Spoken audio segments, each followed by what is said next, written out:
Hello guys, good morning po sa ating lahat, and today, okay, meron tayong 15.8 dito na i-withdraw today sa ating account. So to start, okay, click natin tong withdrawal, then click natin tong 15, then click natin tong submit. So sa GCash lamang po natin dito i-direct guys para matrace natin mamaya kung na-receive na nga ba natin dito yung 15.8 niyan. Okay, so withdraw successful, and try natin to check dito sa ating withdrawals record. Then kung makikita nyo dito, meron tayong 13.43. Okay, kukompute natin yan today, yung 13.43. 13.43 times 70. So meron tayong 940.1 mamaya. So double check natin. Okay, 940.1. Okay, so balikan natin tong ating account dito guys. And puntahan natin ng bank account. Ayan, so dito guys is nabind na natin dito yung account. And dito makikita po natin dito na may balance pa din tayo dito ng dollars. And mamaya titingnan natin uli pag umabot na ito ng 10 AM mamaya kung na-receive na nga ba natin tong ating payout. So yan na muna guys, and happy earnings everyone. Hello everyone, good evening po sa ating lahat. And today, meron naman po tayo dito ang update sa ating SKP. Yan. So kanina guys, nag-withdraw tayo ng $15.18 no, dito sa ating SKP. So medyo na busy tayo kanina sa ating klase guys no, kaya hindi tayo nakapag-video dito regarding dito sa ating withdraw. Then dito, kung mapapansin nyo dito guys, meron tayo ditong withdraw na 15 point.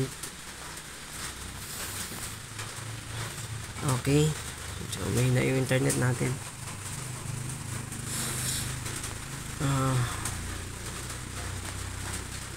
So may na yung internet natin dito guys. Hintayin lamang po natin to guys.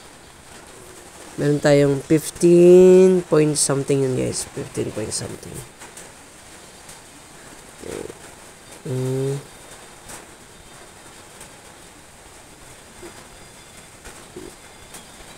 Wala na, hindi na next. Ayan, so meron tayong 15.8 pala guys. 15.80. So yung real money niya is 13.43. Okay.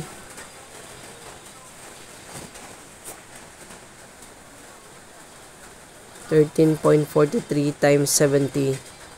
So meron tayong nakuha kanina na 940.01. So kung titingnan natin sa GCash natin, ang problema ngayon is hindi pa ma-open yung GCash guys, is nasa under maintenance pa ho. Okay, yung GCash natin dito is okay, walang update dito yung GCash natin. Pero dito sa kanyang apps, ulitin natin to.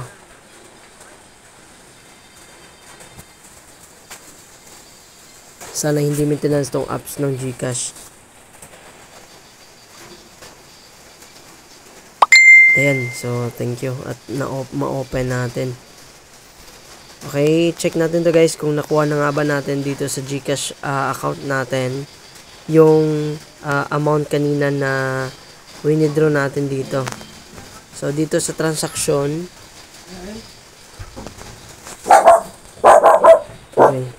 okay, so meron tayong 940 nakuha 0.1.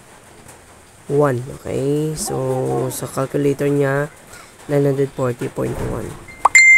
So ito guys, naka-payout din tayo dito sa SKP. Okay, again, kung gusto nyo mag-join dito sa ating SKP, just click our description box guys, kasi andyan naman po yung ating link dyan. Then of course, kung gusto nyo mag-invest and may mga katanungan ka regarding dito sa ating investment, PM nyo lamang po ako guys, kasi may mga tendency na kapag kung nag-register lamang po kayo dyan sa link natin, then nag-invest na, may mga tendency dyan na hindi po kayo makaka-withdraw. So yan lamang po yung natin guys, yan lamang po yung always na tandaan natin, na kapag kung hindi natin hindi tayo nakasali sa group or hindi tayo na-recognize ng CS, wala po tayong successful withdrawal na mare-receive or mapaprocess dito kapag kung hindi kayo na-recognize natin CS. So, dapat naka-join kayo sa group and of course, na-recognize kayo ng CS natin. So, paano yon? Okay, contact nyo lamang po ako kapag kung nag-join na kayo dito sa link natin. Then, para ma-refer ko sa inyo yung ating CS.